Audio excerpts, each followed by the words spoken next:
قال مواقف في الحياة جتني أرى يا ريتها ما جت.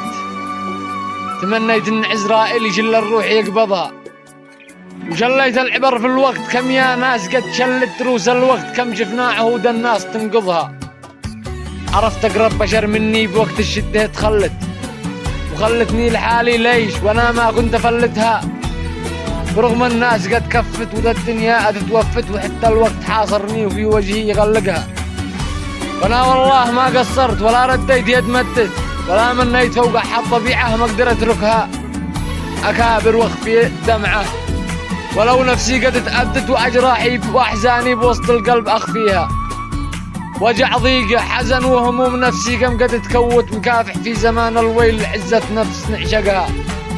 مواقف منها تعلمت بيوم ظروفي اشتدت، عرفت اللي وقف جنبي رجال الله يقدرها.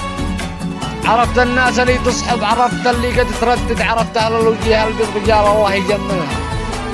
ألا يا وقتنا يكفي جروح القلب قد شكت، فؤادي قم قد تكوى ونفسي بس يكفيها. حياتي كلها آهات لا يا وقتنا اختجت، وانا هذاك انا يا وقت يكفي لا تزيدها. وحتى الناس لا شافتني يتجعجع بيتشفت، ولا شافوني يتقدم نجاحي كم يعذبها. وتحسدني على الضحكة وعيني للدموع خبت، وبين الناس أكابر والحشا نيران تحرقها. وانا احمر عيني يا وقتي ومنك عيني بيضت، رفعت اندال ما تسوى وما تستاهل اذكرها. وحتى اللي ظننته اخ نفسي منه استدت، يضحك لي امام الوجه ولا قفيت حلقها. فما انا مثل بعض الناس ذي بالمال قد ذلت عزيز النفس، يوم القل قل المال حملها. علومك يا الزمان الشين للشجعان ما سرت، بتغلقها بوجه الجيد لمحيا وقت نفصلها. قولوا للناس ذي ترسل علينا اقوال عبر النت، حرام ما ضرني حاقد رسالة من يرسلها.